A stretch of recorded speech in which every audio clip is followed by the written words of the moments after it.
भागात या भागात आपला जो लेसन चालू आहे, हिस्ट्रीचा लेसन, जो history geography development in the west, आणि मराठीमध्ये त्याचं आहे इतिहास लेखन पाश्चात्य परंपरा, राईट. याचा पार्ट 2 चालू आहे. या भागात आपण काही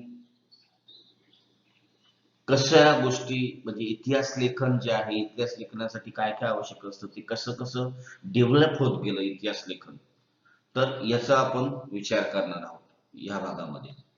पाहूया एक एक करून.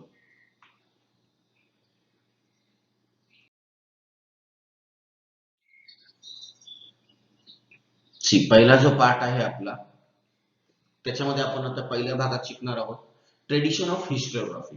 म्हणजेच काय, इतिहास लेखनाची परंपरा. हे इतिहास लेखन कसं सुरू झालं, त्याची परंपरा काय होती, सुरुवात कशी झाली, त्याचं कशी कशी कशी ती पुढे डेव्हलप होत गेली, या बाबतीत आपण पहिलं पाहूया. ओके. मागच्या भागात आपण काय शिकलो, we have learn about the historical research method. मागच्या भागात आपण इतिहासाची जी रिसर्च करण्याची जी मेथड आहे, पद्धत आहे, संशोधनाची पद्धत आहे, ती संशोधन करून कशी पद्धत आहे ती आपण शिकलो, राईट. त्यानंतर critically examining the historical sources and writing the historical narrative. इतिहास चिकित्सा कशी करतात, चिकित्सा म्हणजे काय, क्रिटिकल, अगदी बारकाईने त्याचं चेक करणं, चिकित्सापूर्वक संशोधन करणं, राईट. त्याच्यानंतर त्यांची मांडणी कशी केली जाते, उपलब्ध पुराव्यांची, हे सगळं आपण शिकलो, त्याच्या स्टेप्स शिकलो आपण मागच्या याच्यात. तुम्हाला लक्षात असेलच ते. The writing of critical historical narrative is non as historiography. लक्षात ठेवा, काय हिस्टोग्राफी म्हणजे काय, तर जी आपण स्टेप्स पाहिल्या, इतिहास लेखनाच्या ज्या स्टेप्स पाहिल्या, की चिकित्सापूर्वक संशोधन करायचं, भूतकाळात घडून गेलेल्या घटनांची मांडणी करणं, क्रमवार मांडणी करणं, पुरावे शोधणं, पुराव्यांची अगदी बारकाईने तपासणी करणं, हे जे आहे, आणि ती जी मांडणी करणं, लक्षात ठेवा, काय, जी अरेंजमेंट करणं, त्यालाच काय म्हणतात इंग्लिशमध्ये हिस्टरिओग्राफी, आणि मराठीमध्ये त्याला इतिहास लेखन असं म्हणतात. हिस्टरिओग्राफी किंवा इतिहास लेखन असे म्हणतात. आणि a scholar who writes such a narrative is a historian. मग जे बुद्धिवंत, जे संशोधक हे इतिहास लेखन करतात, त्यांना इतिहासकार असं म्हटलं जातं. हिस्टोरियन म्हणजेच इतिहासकार असं म्हटलं जातं, जे लोक हे लिहितात त्याला. मग सिंपल आहे, आज तुम्हाला मी काय काय करिअरच्या शाखा आहेत इतिहासामध्ये तेही दाखवणार आहे, तेही सांगणार आहे. तर इथे प्रश्न येईल, छोटासा प्रश्न आहे, छोटंसं उत्तर आहे त्याचं. What is हिस्टरिओग्राफी?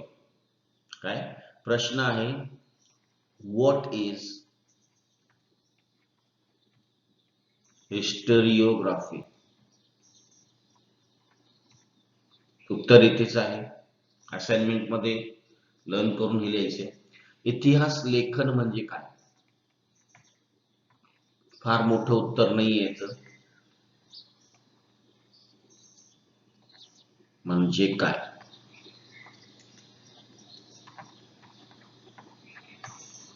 हा प्रश्न आहे. फाईन. ओके. पुढचा पाठ आहे की the historian cannot include each past event in his narrative. नीट लक्ष द्या, मी विस्तृतपणे प्रत्येक पॉइंट समजून सांगणार आहे की प्रत्येक जो इतिहासकार आहे, प्रत्येक इतिहासामध्ये इतिहासाची जेव्हा मांडणी करतो, राईट, घडून गेलेल्या प्रत्येक घटना त्याच्यामध्ये नोंद नाही करू शकत. प्रत्येक घटनांची नोंद करणे शक्य नसते.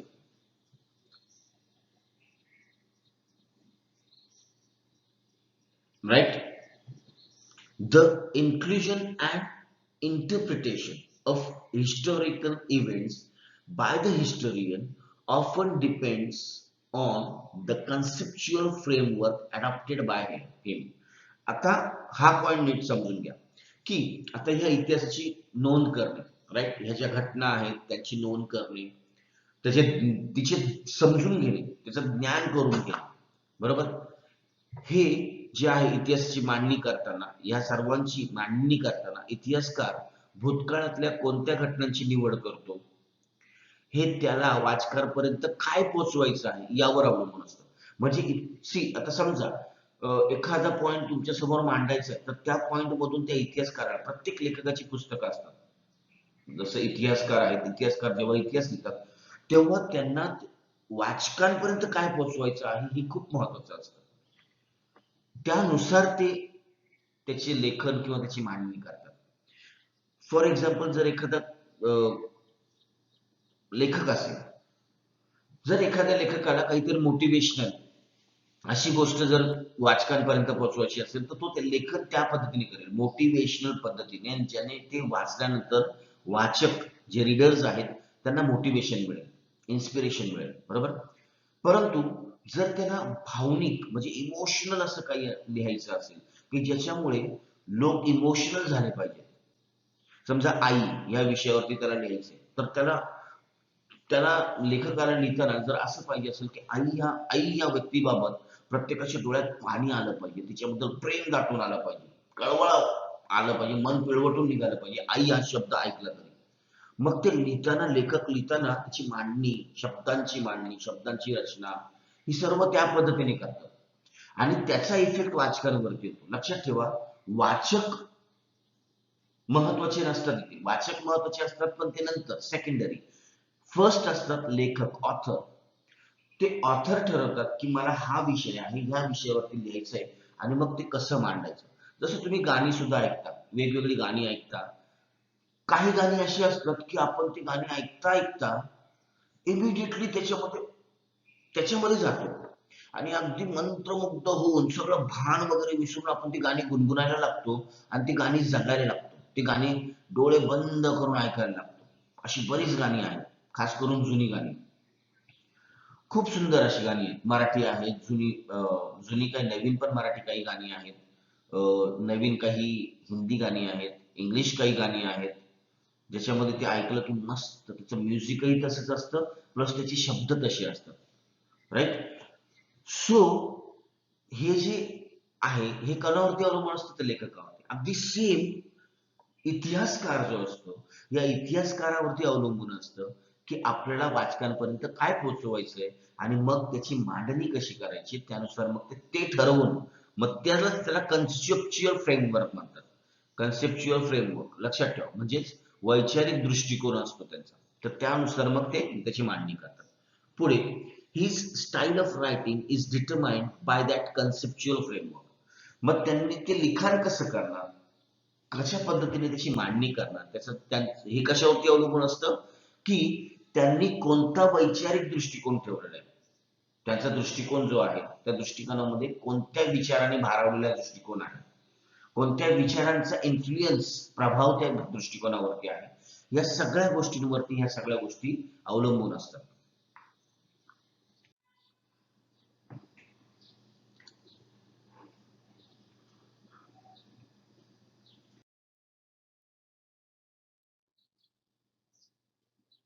आहे. तुमच्या समोर एक पिक्चर आहे, या पिक्चरचं व्यवस्थित निरीक्षण करा की त्या पिक्चर मध्ये तुम्हाला काय काय दिसतंय, त्यावरती आधारित. आता हा जो एक शिलालेख आहे, शिलालेख म्हणजे काय, शिला म्हणजे मोठा दगड. आता हे लक्षात ठेवा,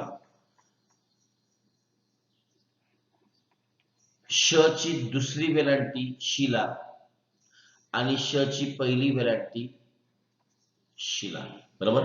आता याचा उच्चार वेगळा आहे, शीला, याचा उच्चार काय, शीला, म्हणजे श जो आहे त्याची वेलांटी दुसरी असल्यामुळे थोडासा लांबतो, इथे शिला असा उच्चार आहे.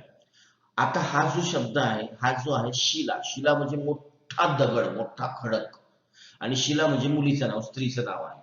हा फरक दोघांमधला लक्षात ठेवा, राईट. असा शिलालेख म्हणजे काय, किंवा एखादी शिला म्हणजे काय, तर मोठा दगड असतो, त्याला. आणि लेख म्हणजे काय, तर त्या दगडावरती कोरलेलं असतं, तर त्याला शिलालेख असं म्हणतात. तर इथे तसाच एक काय, the earliest inscription in the ल्युअर museum. ल्युअर museum जे आहे राईट, फ्रान्स मधलं लुव्ह म्युझियम. तर या म्युझियम म्हणजे संग्रहालय, त्या संग्रहालयातील प्राचीन शिलालेख, अतिशय प्राचीन असा शिलालेख आहे, फार जुना. तर या शिलालेखावरती काही पिक्चर्स कोरलेले आहेत. तुम्ही नीट निरीक्षण करायचं, याच्यावरती मी तुम्हाला काही प्रश्न विचारणार आहे.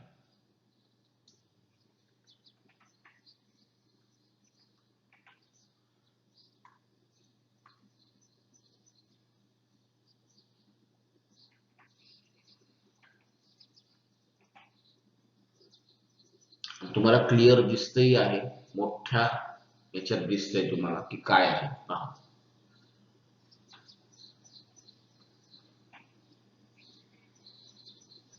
झालं. ओके. काय दिसतंय ह्या शिलालेखामध्ये तुम्हाला,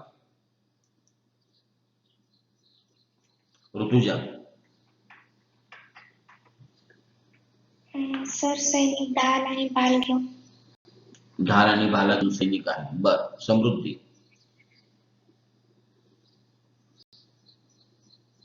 समृद्धी? सर सर खूप सारे माणसं हातात हातात भाल घेऊन उभे आणि त्यांच्या पुढे बाई आहे. आणि खाली सुद्धा काही जण हातात तलवार घेऊन उभे.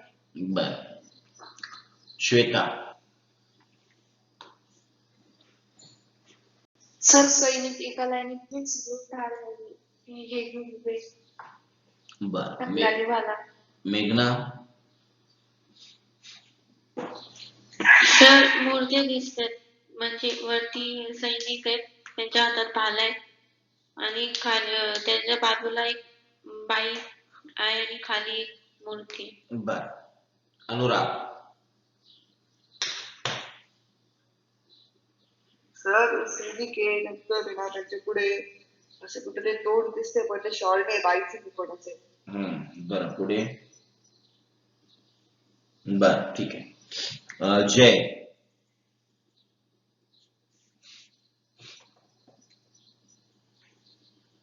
जय? हा, काय? जय, आवाज नाही तुझा, काय बोललास तू?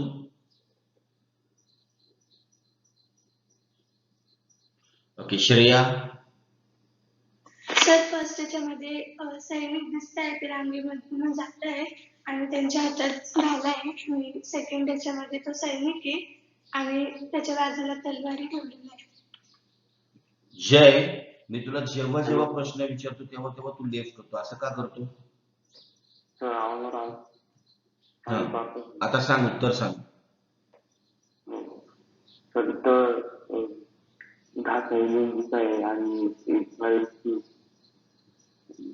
बर. साक्षी? तर वर्ष तिथे 2 पार्ट दिलेले आहेत. वर्षाचं नाव सैनिक आपल्याला दिसतात, भाला पकडलेला आणि खालच्या याच्यात 4 ते 5 सैनिक दिसतात आपल्याला, तलवारी आणि ढाल पकडलेली. म्हणजे तिथे युद्धाची तयारी चालू आहे असं आपल्याला दाखवतात. वैष्णवी? सर त्यांच्या हातात ढाल आणि भाला आहे. त्या सैनिकांची रांग आहे. त्यांचे नेतृत्व करणारी सेनापती आहे. बर. अभय?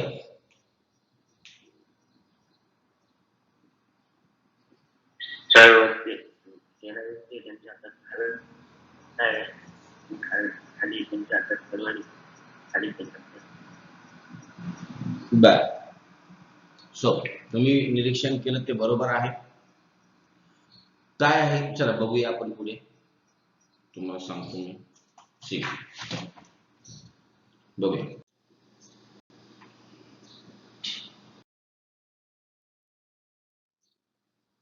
सी, हा जो पिक्चर आहे, the picture shows a fragment of the earliest inscription, right?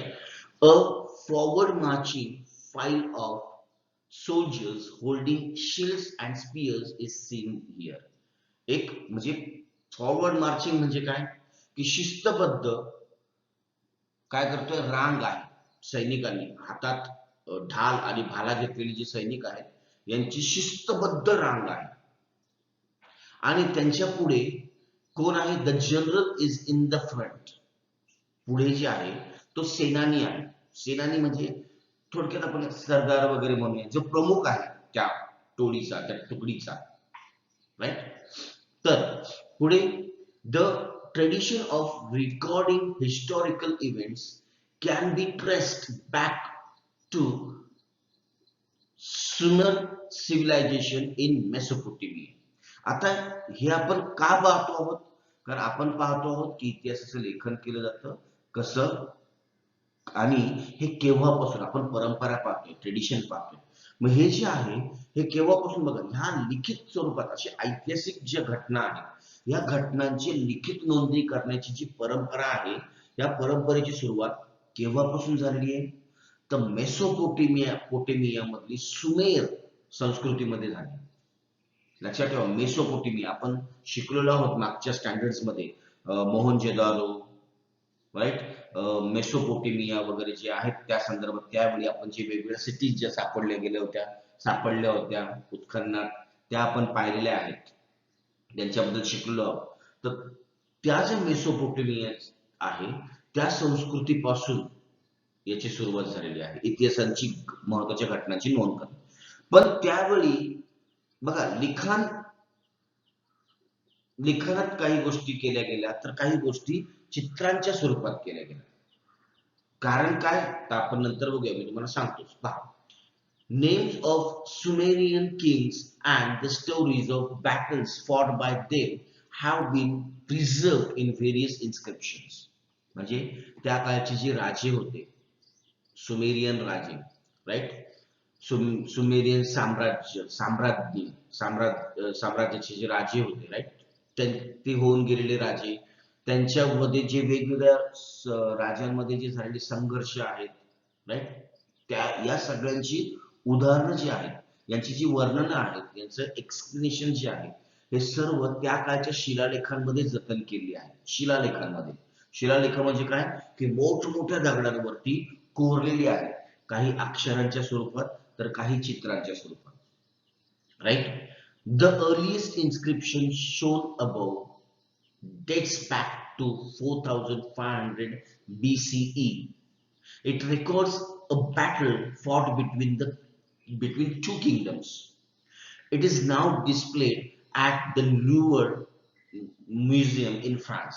बघा हे जे आहे आता हा जो शिलालेख आपल्याला दिसतो हा साधारण 4500 वर्षापूर्वीचा आहे 4500 वर्षांपूर्वीचा विचार करा 4500 वर्ष म्हणजे किती राईट आणि हा सुमेर मधल्या दोन राज्यांमध्ये जे युद्ध जे झालेलं आहे त्याच्यावरती आधारित आहे त्याचं याच्यामध्ये नोंद आहे आणि तो सध्या जर तुम्ही कधी पुढे मागे कधी फ्रान्सला गेलात फ्रान्समध्ये लुवर जे आहे सिटी तिथे जर गेलात तर तिथलं एक म्युझियम आहे त्या म्युझियम मध्ये कधी जाण्याची संधी नाही फ्रान्समध्ये गेलात लुवर या ठिकाणी तर डेफिनेटली जा तिथे त्या संग्रहालयात त्या म्युझियम मध्ये हा शिलालेख पाहायला मिळतो अशी बरेच तुम्ही जर म्युझियम्सला भेटी दिलात खरोखर आणि म्युझियमला भेटी देणे खूप खूप चांगलं असतं खूप ज्ञान मिळतं इन्स्पिरेशन मिळतं राईट आता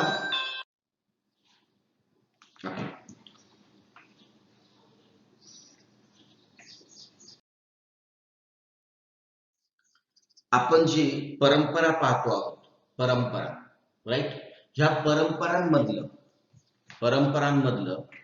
पुढचा पॉइंट आहे मॉडर्न हिस्टोरिओग्राफी आता हे जे पाहिलं आपण उदाहरण हे मेसोपोटेमियाच्या बद्दल होतं फार जुनं 4500 वर्षांपूर्वीचं मग मॉडर्न हिस्टोरिओग्राफी म्हणजे काय आहे आधुनिक इतिहास लेखन कशा पद्धतीने होतं त्याच्यात कोणत्या कोणत्या गोष्टींचा समावेश होतो याचा आपण विचार करूया पाहूया पहा काय की 4 main characteristics of modern historiography आता यांची काही महत्वाची 4 वैशिष्ट्ये आहेत प्रमुख वैशिष्ट्ये आहेत इतिहास लेखनाची मॉडर्न इतिहास लेखनाची आधुनिक इतिहास लेखनाची 4 महत्वाची वैशिष्ट्ये आहेत. कोणती कोणती? Its method is based on scientific principles. It begins with the formation of relevant questions. Right? आता याचं पहिलं वैशिष्ट्य काय? तर ह्याची जी पद्धती आहे ही शास्त्रशुद्ध आहे. मॉडर्न इतिहास लेखनाची जी पद्धत आहे ही शास्त्रशुद्ध आहे, सायंटिफिक आहे. आणि याची सुरुवात जी आहे म्हणजे इतिहास लेखन करताना योग्य प्रश्नांची मांडणी करण्यापासूनच होते. प्रश्न सर्वात पहिले येतात. पहिले प्रश्नांची मांडणी होते आणि मग त्याची सुरुवात होते. इथूनच सुरुवात होते. आणि म्हणून मी तुम्हाला नेहमी म्हणतो की प्रश्न विचारता येणं खूप गरजेचं आहे. प्रश्न माणसाला बुद्धिमान करतात. राईट? म्हणून प्रश्न फार महत्वाचे. सेम इतिहास लेखनासाठी प्रश्नांपासूनच सुरुवात होते. त्यानंतर सेकंड कॅरेक्टरिस्टिक आहे की दीज क्वेश्चन्स आर ऑन्थ्रोपोसेंट्रिक. आता अँथ्रोपोसेंट्रिक म्हणजे काय? तर मानव केंद्रित असतात. मानव केंद्रित. राईट? म्हणजे काय? तर it means that these questions are about the deeds of the members of ancient human societies of a particular period. Deeds म्हणजे काय? तर कृत्य. Deeds म्हणजे कृत्य. म्हणजे काय की हे जे प्रश्न असतात हे प्रश्न काय असतात? तर भूतकाळात जे विविध मानवी साम्राज्य झाले, समाज झाले, वेगवेगळे समाज होते. राईट? हे जे समाज होते या समाजाच्या सदस्यांनी वेगवेगळ्या कालावधीमध्ये ज्या केलेल्या कृती आहेत, ज्या डीड्स आहेत, कृती, या कृतीची संबंधित असतात. म्हणून त्याला अँथ्रोपोसेंट्रिक असं म्हटलेलं आहे. राईट? मानव केंद्रित असं म्हटलेलं आहे. पुढे history does not suggest any interrelation between the divine and human test. Okay, आता हा महत्वाचा पॉइंट आहे. इतिहास जो आहे, इतिहासात कुठलीही कृती जर असेल, इतिहासातल्या लोकांनी कृती केली, आता आपण पाहतो की बऱ्याच लोक त्यावेळी वेगवेगळ्या कृती, जसं तुम्ही एक मूवी पाहिला असेल, त्या मूवीचं नाव आहे हिंदीमध्ये, तो काय नाव आहे त्या मूवीचं? एक मिनिट थांबा, मला आठवू द्या. आता पुढे काय म्हणतो, जर हिस्ट्रीचा जेव्हा आपण विचार करतो तेव्हा हे जे राजे वगैरे आहेत या राजांनी केलेले जे धार्मिक विधी आहेत, देवाच्या संदर्भातले जे विधी आहेत, त्याचा आणि हिस्ट्रीचा काडीचाही संबंध नसतो. राईट? हिस्ट्रीमध्ये या सर्व गोष्टी जोडल्या जात नाहीत. काही संबंध नसतो. हिस्ट्रीमध्ये या सर्वांना महत्व दिलं जात नाही की बाबा हा देवाचं आहे, असं आहे, तसं आहे. देवाच्या गोष्टींना किंवा धार्मिक विधींना, डिव्हाइन दैवी ज्या विधी आहेत किंवा काही कृती आहेत त्यांचा संबंध आणि इतिहास याचा काही संबंध नसतो. राईट? पुढे answers to these questions are supported by reliable evidence. आता आपण पाहिलं की पहिलाच पॉइंट काय की इतिहास लेखन करताना सुरुवातीला तर प्रश्न मांडले जातात आणि ह्या प्रश्नांचं उत्तर जे आहे, या प्रश्नांचं उत्तर शोधताना किंवा उत्तर घेताना उत्तरांना काय लागतं? तर पुरावा लागतो. आणि असा पुरावा की ज्याच्यावरती विश्वास ठेवता येईल, विश्वासार्ह पुरावा. त्या प्रश्नाचं उत्तर म्हणजे पुरावे असतात. आणि त्यामुळे इतिहासाची मांडणी काय असते? तर्क सुसंगत असते. म्हणजेच काय? अतिशय लॉजिकल असते. म्हणजे आपण त्याच्यावरती जेव्हा आपल्यापर्यंत, जेव्हा आपण एक विद्यार्थी म्हणून जेव्हा इतिहासाचा अभ्यास करतो तेव्हा इतिहास याच्यावरती, या गोष्टीवरती आपण हे नाही करू शकत, संशय नाही घेऊ शकत. कारण त्यासाठी, ते प्रूव्ह करण्यासाठी ऑलरेडी इतिहासकारांनी खूप मेहनत घेतलेली असते. इतिहासकारांनी आणि त्यांच्या टीमने अतिशय मेहनत घेतलेली असते त्याचे पुरावे वगैरे शोधण्यासाठी, आणि त्यानंतरच त्याचं लेखन केलं जातं. हे लक्षात ठेवा. राईट? हिस्टरी प्रेझेंट, पुढचा पॉइंट आहे, पुढचं वैशिष्ट्य आहे, history presents a graph of mankind's journey with the help of past human days. म्हणजे काय? तर मानव जातीने, जी मानव जात आहे, मनकाइंड म्हणजे मानवजात, मनकाइंड म्हणजे मानवजात. राईट? तर या मानवजातीने भूतकाळाच्या वेगवेगळ्या कृती केल्या. डीड्स म्हणजे कृती, मगाशीच मी सांगितलं. ज्या वेगवेगळ्या कृती केल्या, या कृतींच्या आधारे या मानवजातीची वाटचाल कशी होती हे इतिहासात पाहिलं जातं. या पद्धतीने विचार केला जातो इतिहासात. त्यानंतर it's said that the modern historiography with above characteristics has its roots in the ancient Greek historical writings. आता ही जी 4 वैशिष्ट्ये पाहिली आपण मॉडर्न हिस्टोरिओग्राफी बद्दल, आधुनिक इतिहास लेखनाबद्दल, तर असं म्हणतात की ही जी 4 वैशिष्ट्ये आहेत या 4 वैशिष्ट्य जे आहेत ही इतिहासकारांच्या पूर्वीच्या इतिहासकारांच्या लेखनात मिळतात. काय पूर्वीच्याच इतिहासकारांच्या लेखनात मिळतात, त्यांच्यातच त्याची बीजे आहेत. म्हणजे तेव्हापासून हिस्ट्रीचं लेखन जे आहे, इतिहासाचं लेखन अशा पद्धतीने होत आलेलं आहे आणि त्याच्यातून काही सुधारणा याच्यामध्ये केल्या गेलेल्या आहेत. मग पहा, Herodotus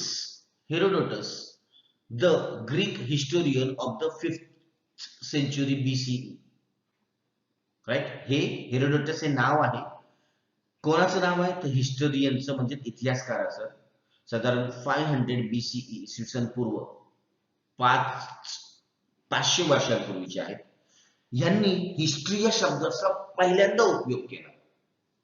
used it first for his book entitled The Histories. म्हणजे त्यांचं जे बुक, त्यांचं जे पुस्तक आहे त्या पुस्तकासाठी, त्या पुस्तकाचं नाव होतं the histories.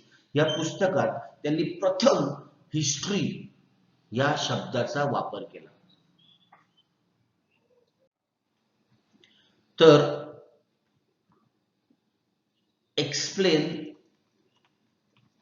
The 4 characteristics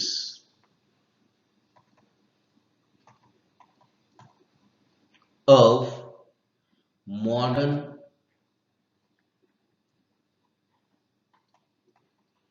historiography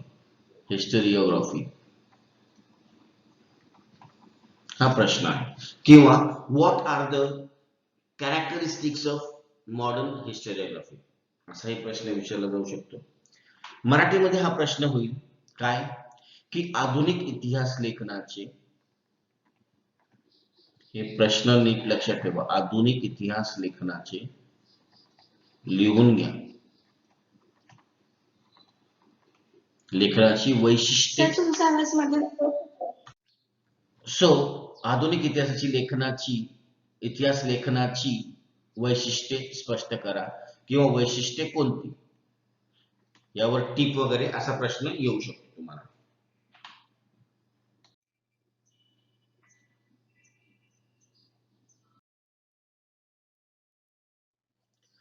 पुढचा जो आपला पॉइंट आहे, इतिहास लेखनावरती आधारित इतिहास लेखनाची जी परंपरा पाहतोय आपण त्याच्याशी संदर्भातली आहे.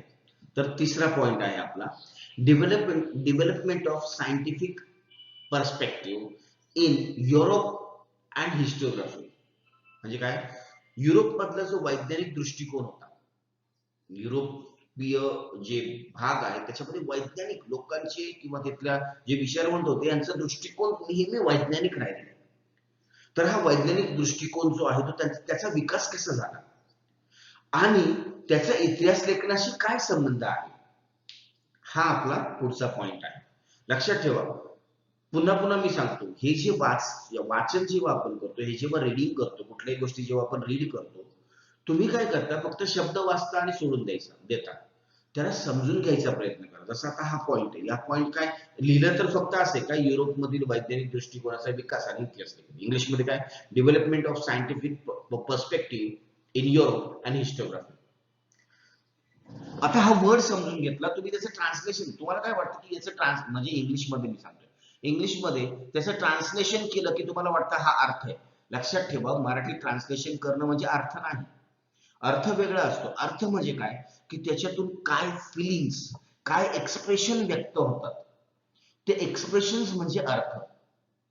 लक्षात ठेवा, जसं एक्सप्रेशन्स काय, त्याच्यातल्या फिलिंग्स काय, त्याच्यातली काय माहिती, काय ज्ञान प्रगट होतंय, ते काय ज्ञान प्रगट होतंय की तो पॉइंट काय आपल्याला सांगतो की युरोपमध्ये वैज्ञानिक दृष्टिकोन होता आणि हा जो वैज्ञानिक दृष्टिकोन जो आहे तो विकसित झाला. आणि तो कसा विकसित झाला आणि त्या वैज्ञानिक दृष्टिकोनाचा इतिहास लेखनाशी काय संबंध आहे, हा याचा खरा अर्थ आहे ह्या पॉइंटचा. मग अशा पद्धतीने जेव्हा तुम्ही वाचन करताना हा दृष्टिकोन ठेवाल किंवा हा अटिट्यूड ठेवाल जेव्हा वाचन करताना, तेव्हा तुम्हाला प्रत्येक ओळ आणि ओळ, शब्द शब्द समजेल. लक्षात ठेवा, वाचन असं करायचं असतं, म्हणजे तुम्हाला पॉइंट्स पण काढायला सोपं जातं आणि भाषाही डेव्हलप होते. फाईन, आपला भाषेचा विषय नाहीये, बट तरी सुद्धा आपले सब्जेक्ट आपल्याला भाषेच्या स्वरूपात मांडायचे आहेत, त्यामुळे आपल्याला भाषा यायलाच पाहिजे. ती इंग्लिश असो, चायनीज असो, जापनीज असो, मराठी असो, कोणतीही असो. राईट, आपली भाषा किंवा आपली लेखनाची भाषा आपल्याला यायला पाहिजे. फाईन, तर पुढचे पॉइंट्स आहेत त्याच्यामध्ये काय की बघा, till the 18th century CE, Europe had achieved a remarkable progress in the fields of philosophy and science. म्हणजे साधारण 18व 18th सेंचुरी, राईट, 18वं शतक जे होतं, 18व्या शतकापर्यंत, 18th म्हणजे आता मागचं साधारण 1700 पासून पुढचं त्याला 18th सेंचुरी म्हणतात किंवा 18वे शतक म्हणतात. हे जे 18वं शतक आहे, आपण याच्यावरचा इतिहास पण शिकलेलो आहोत. तुम्ही सगळं पाहिलं, द रिव्होल्युशन, काय इंडस्ट्रियल रिव्होल्युशन 8 ला होतं हे सर्व, 7 ला औद्योगिक क्रांती युरोप मधली वगैरे वगैरे आपण सर्व पाहिलं. त्याच्यामध्ये हा सर्व इतिहास अभ्यासला आपण. आणि मी नेहमी म्हणतो की जे आपण मागे शिकलो त्याचा संबंध पुढच्या शिक्षणाशी असतो, बरोबर. मग 18व्या शतकापर्यंत युरोपमध्ये काय होतं, तत्वज्ञान, अगदी वेगवेगळे विचार होते, त्यांच्याबद्दलही आपण शिकलोय 7 8 ला, राईट. ते वेगवेगळे विचारवंत होऊन गेले, वैचारिक क्रांत्या झाल्या वेगवेगळ्या, राईट. आणि शिवाय त्याच वेळी विज्ञानाचा सुद्धा खूप मोठी प्रगती झाली तिथे. या क्षेत्रामध्ये बरीचशी प्रगती झाली, मोठी, लक्षणीय, की म्हणजे सहज लक्षात येईल अशी प्रगती झाली. मग पुढे काय की स्कॉलर्स बाय देन, म्हणजे त्यावेळेचे स्कॉलर्स म्हणजे विचारवंत. स्कॉलर्स म्हणजे काय, तर विचारवंत. स्कॉलर्स म्हणजे विचारवंत.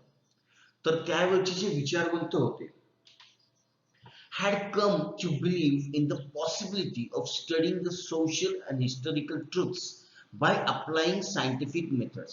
हे जे विचारवंत होते, या विचारवंतांना असं वाटायला लागलं काय की जेव्हा वैज्ञानिक पद्धत जेव्हा आपण वापरू, जर आपण वैज्ञानिक पद्धतीचा वापर केला तर सामाजिक आणि ऐतिहासिक वास्तव, म्हणजे त्यावेळेचे जे ट्रुथ्स होते, वास्तव होते, जे सत्यता होती, तर यांचा अभ्यास करता येऊ शकतो जर आपण वैज्ञानिक दृष्टिकोन वापरला तर, असं विचारवंतांना वाटायला लागलं किंवा विश्वास वाटायला लागला.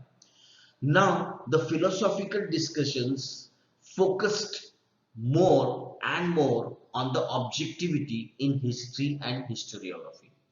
म्हणजेच काय, पुढच्या काळात युरोप आणि अमेरिकेमध्ये इतिहास आणि इतिहास लेखन या विषयांविषयी खूप विचारमंथन झाले, राईट.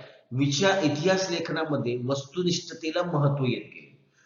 लक्षात ठेवा, युरोप अमेरिकेमध्ये काय झालं, इतिहास लेखनाला खूप, म्हणजे इतिहास लेखन या विषयावरती बरेच म्हणजे विचारवंतांमध्ये बरेच डिस्कशन झालं, आर्ग्युमेंट्स झाले. मग त्याच्यातून काही महत्वाच्या गोष्टी पुढे आल्या.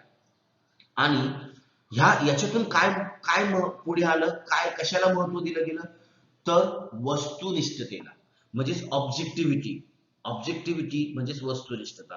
आता वस्तुनिष्ठता म्हणजे काय किंवा ऑब्जेक्टिव्हिटी म्हणजे काय, की कुठलीही गोष्ट वस्तुनिष्ठ पाहिजे, म्हणजेच काय की त्याला पुरावा पाहिजे.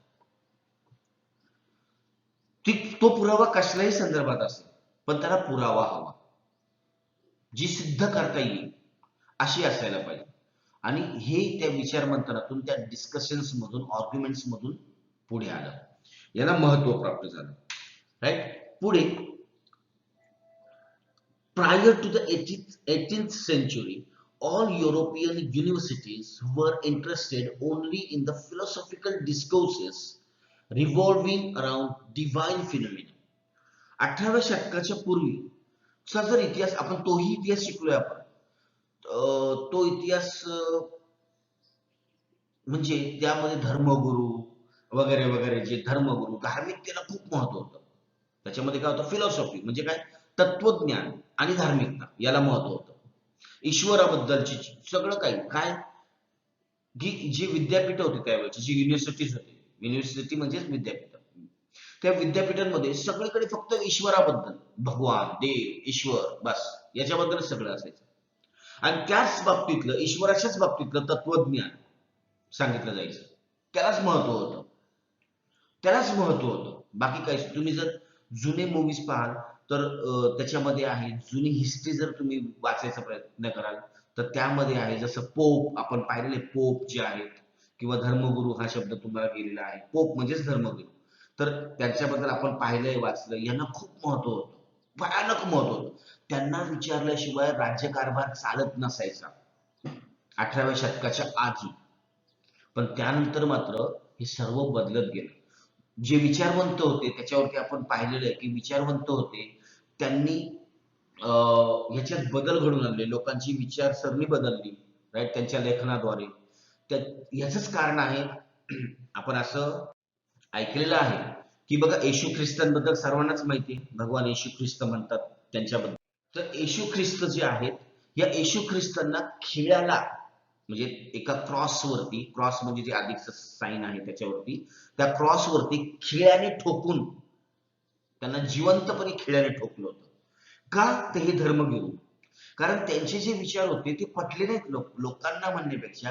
हे जे धर्मगुरू जे होते, हे पोप्स जे होते, या लोकांना माहित होतं की की बाबा हे जर यांनी जर असं शिकवलं, याच्या शिकवणीवरती जर लोकांनी केली तर आपलं महत्व कमी होईल. मग त्यांनी असे निर्णय दिले, काय, की याला खिळ्याने ठोकून हे करा, खिळ्याने ठोका क्रॉसला. मग त्या येशू ख्रिस्ताला जिवंतपणे खिळ्याने ठोकलं, राईट. त्यानंतर एक शास्त्रज्ञ आहेत, मला नक्की आत्ता नाव आठवत नाही त्यांचं. त्या शास्त्रज्ञांनी जेव्हा असं सांगितलं की पृथ्वी गोल आहे, त्यावेळी लोकांनी मारलं त्यांना मारलं, समाजातून बाहेर केलं. आणि मारलं म्हणजे मारून टाकलं, लक्षात ठेवा. म्हणजे का? कारण त्यावेळी या सगळ्या गोष्टींना मान्यता नव्हती, हे वैज्ञानिक दृष्टिकोन नव्हता. आणि जर कोणी सांगायला गेलं या धर्माच्या, ईश्वराच्या विरुद्ध जर कोणी गेलं की त्याची शिक्षा फार, म्हणजे त्याला जिवंतच ठेवायची नाही. की लोक, हे जे धर्मगुरू पोप होते, हे काय करायचे, त्यांना अशी शिक्षा द्यायची मारण्याची, आणि ती पण भयानक असायची, अतिशय भयानक. दगडाने ठेचून मारणं, असं खिळ्याने मारणं, वगैरे वगैरे वगैरे, अशी फार भयानक शिक्षा असायच्या. कारण हे सगळं 18व्या शतकाच्या पूर्वी. पण नंतर विचारवंतांनी, तत्ववेत्ता जे आहेत, स्कॉलर्स वगैरे जे आहेत, यांनी सगळं चित्र बदललं. यांनाही खूप विरोध झाला, यांनाही लोकांनी मारलं, या धर्मगुरूंनी, राज्यकर्त्यांनी खूप त्रास दिला. पण ते बदले नाहीत, त्यांनी आपलं काम सुरू ठेवलं. आणि मग ते चेंजेस झाले की नाही, हे या सगळ्या गोष्टी, या देव वगैरे या गोष्टींच्या मागे लागण्यापेक्षा हे सगळं थोतांड आहे. हे जे धर्मकांड, तुम्ही बळी देणं, हे करणं, ते करणं, भूत, हे ते हे सगळी धर्मकांड जी आहेत ती चुकीची आहेत. याच्यामुळे लोकांचं नुकसानच होतंय, प्रगती काहीच होत नाही. हे लोकांच्या मनावरती ठसवलं त्यांनी. आणि त्यानंतर कुठे युरोपमध्ये काय झालं, बदल घडून यायला लागले. आणि मग सायंटिफिक, म्हणजे सायन्सला महत्व दिलं जायला लागलं. आणि तिथून मग इतिहासाची, म्हणजे विज्ञानाची प्रगती झाली. लक्षात ठेवा, युनिव्हर्सिटीज मध्ये सुद्धा धर्मांना, ईश्वराच्या बाबतीतलाच महत्व दिलं जायचं. पण पुढे काय झालं, however gradually this scenario began to change. हळूहळू, क्रमाक्रमाने पुढे ही जी परिस्थिती आहे ही बदलत गेली. पुढे 1737 सीई मध्ये the Göttingen University was founded in Germany. काय? गॉटिंजन युनिव्हर्सिटी जी आहे, विद्यापीठाची स्थापना झाली साधारण 1737 मध्ये. This university for the first time had an independent department of history. आणि ह्या मध्ये हिस्ट्रीचं स्वतंत्र स्थान, इतिहास या विषयाला स्वतंत्र स्थान दिलं गेलं, स्वतंत्र डिपार्टमेंट, एक विभाग खोलला गेला त्याच्यासाठी. Later, other German universities also became centers of historical studies. आणि त्यानंतर पाठोपाठ जर्मनी मधले इतर विद्यापीठे सुद्धा इतिहासाच्या अभ्यासाची केंद्रे बनली. कारण का? आता या इतिहासाला महत्व का दिलं? हेच पहा, इतिहास, मी जेव्हा आपण हा सब्जेक्ट सुरू केला, मी त्यावेळी सुद्धा बोललो होतो पहिल्या पार्टमध्ये की इतिहासाचा अभ्यास खूप महत्वाचा आहे. इतिहासावरून आपल्याला कळतं की मानवाने प्रगती करताना कोणती विचारधारा, कोणत्या प्रकारचे विचार केले जेव्हा त्याची प्रगती झाली, कोणत्या प्रकारचे विचार केले त्याने की ज्यावेळी तो मागेच राहिला, बुरसटलेला राहिला, मागासलेला राहिला, त्यावेळी तो कोणते विचार करत होता, त्याची वागण्याची पद्धत काय होती, त्याची संकल्पना, त्याचे कन्सेप्ट काय होत्या, या सगळ्या जेव्हा कळतात आणि या दोन्हीमधला फरक जेव्हा आपण समजून घेतो, हा फरक आपण समजून घेऊ शकतो फक्त इतिहासामुळे. इतिहासाचा जर अभ्यास नाही केला तर हा फरकच आपल्याला कळणार नाही. फॉर एक्झाम्पल मी तुमचंच उदाहरण सांगतो की समजा तुमच्या आयुष्यात एखादी अशी घटना घडली की समजा तुमच्यापैकी एखादा विद्यार्थी आहे किंवा विद्यार्थिनी आहे, त्यांना त्यांचा परफॉर्मन्स एकदम खराब आहे पहिल्यापासून. आई वडील सांगतायत, प्रेमाने सांगून झालं, ओढून सांगून झालं, खूप खूप खूप त्यांना दोष दिले, येऊन जाऊन टोमणे दिले, नातेवाईकांनी सांगितलं, मित्रांनी सांगितलं, शिक्षकांनी सांगितलं, पण त्या विद्यार्थ्यामध्ये किंवा विद्यार्थीमध्ये काहीच फरक नाही पडत. कारण का? त्या विद्यार्थ्याची किंवा विद्यार्थ्याची एक विशिष्ट विचारसरणी होती, काही सवयी होत्या. परंतु अचानक एखाद्या दिवशी असं काही झालं की ती विद्यार्थिनी किंवा तो विद्यार्थी एकदम बदलला आणि त्या विद्यार्थीमध्ये इतके बदल झाले की अभ्यासाला महत्व द्यायला लागले, परफॉर्मन्स वाढायला लागला, मॅच्युरिटी आली. आता ह्याच विद्यार्थ्याने किंवा विद्यार्थिनीने किंवा ह्या विद्यार्थ्याच्या लहान भावाने जर आपल्या त्या मोठ्या भावाचा किंवा बहिणीचा जर इतिहासाचा विचार केला, जर नीट विचार केला की काय, की हा जो माझा मोठा भाऊ किंवा मोठी बहीण आहे, हा आधी असा होता आणि नंतर असा झाला, का बरं झाला असेल? मग त्याने त्या भावाची किंवा बहिणीची हिस्ट्री चेक केली, हिस्ट्री बद्दल माहिती घेतली, त्याचं विश्लेषण केलं, त्याचा अनालिसिस केला, त्याला समजून घेतलं. मग त्याच्या लक्षात येईल की ओके, हे कारण आहेत. म्हणजे पूर्वी माझ्या ताईचे किंवा दादाचे विचारसरणी अशी होती, हॅबिट्स अशा होत्या, परंतु नंतर एखादी अशी घटना घडली की त्याचे सर्व चेंज झालं, त्यांनी आपल्या हॅबिट्स बदलल्या, आपल्या काय म्हणतो आपण, परफॉर्मन्स चेंज केला, विचार चेंज केले, कन्सेप्ट, संकल्पना चेंज केल्या आणि मग त्याच्यामध्ये प्रगती दिसायला लागली. हे कशामुळे कळालं? हिस्ट्री. जर तुमच्या भावाने किंवा तुमच्या मैत्रिणीने किंवा कोणीही इतरांनी जेव्हा तुमच्या आयुष्यात घडलेल्या घटना म्हणजेच हिस्ट्री यांचा जेव्हा अभ्यास करतील तेव्हा कळेल की काय झालं. इव्हन मी तुम्हाला आता हेही उदाहरण सांगतो, पुढच्या स्लाइड मध्ये सांगतो, एक मिनिट थांबा.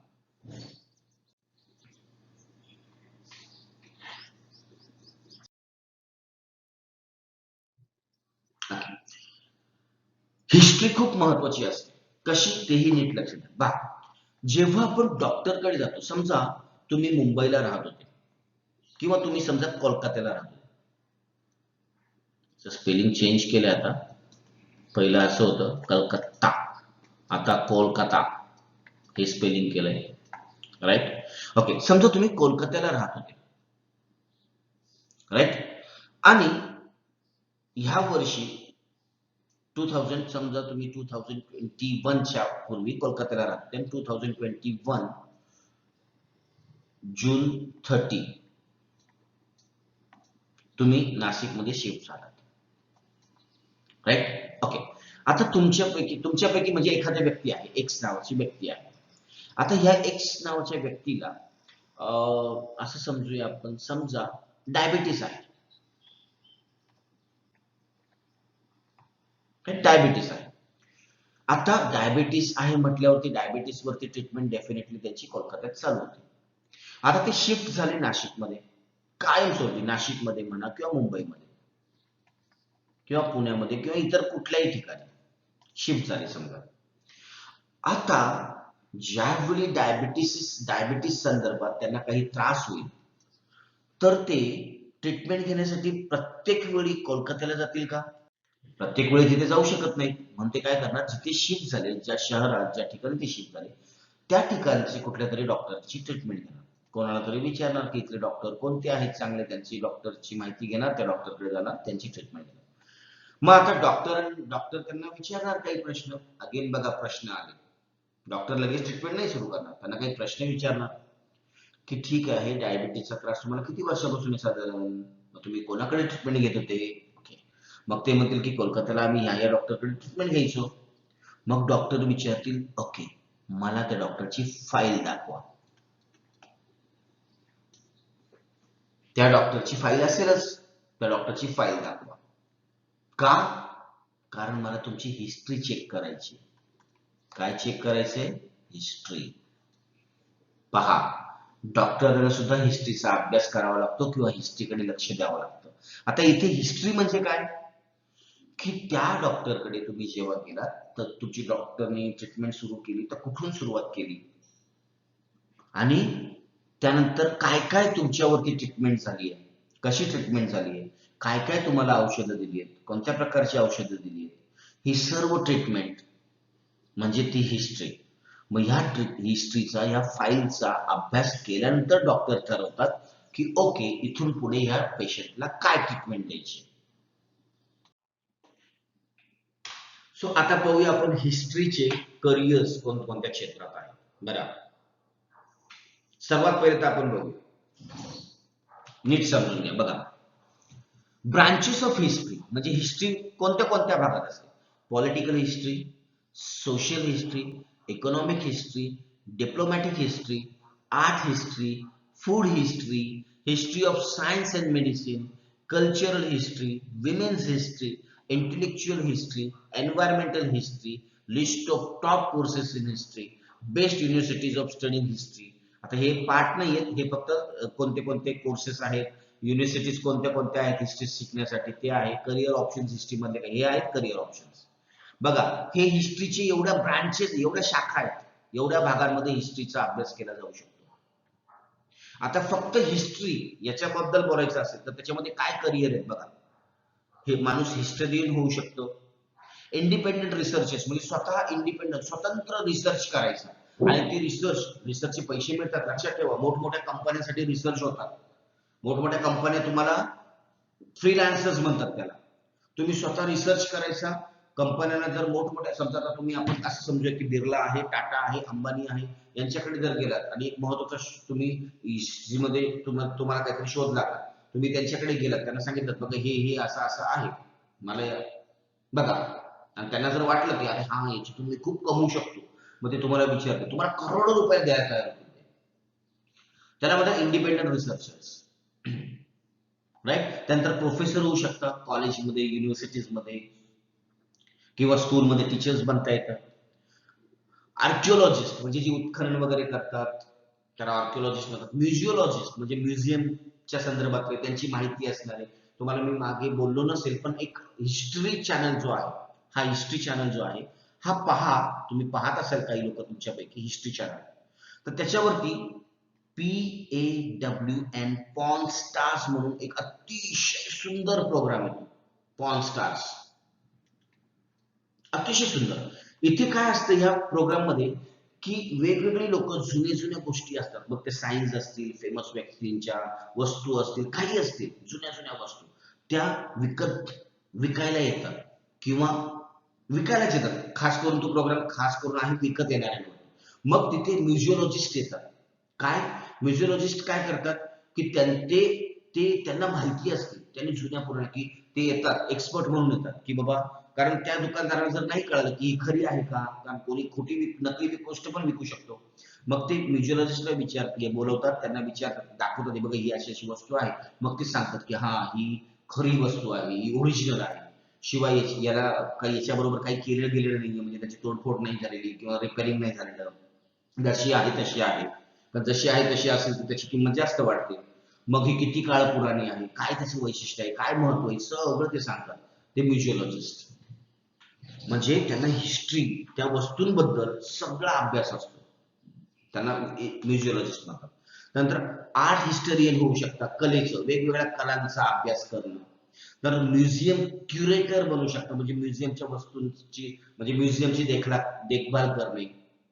लेक्चरर होऊ शकतात, आर्किविस्ट होऊ शकता, सिव्हिल सर्वंट म्हणजे जे आपले हे बघ, हे जे डिपार्टमेंट्स आहेत या डिपार्टमेंट्स मध्ये तुम्ही जॉब करू शकता, जॉबही मिळतो तुम्हाला, कारण त्याचे डिपार्टमेंट्स आहेत वेगवेगळे. रेकॉर्ड्स मॅनेजर होऊ शकता. एवढे सगळे करिअर्स आहेत. सो हिस्ट्रीला कमी नका समजू. डिपेंड, तुमचा इंटरेस्ट वरती डिपेंड आहे. फाईन, इथे आज आपण थांबू, बाकीचा पुढचा पूर्ण पाठ आपण पुढच्या याच्यात पाहूया.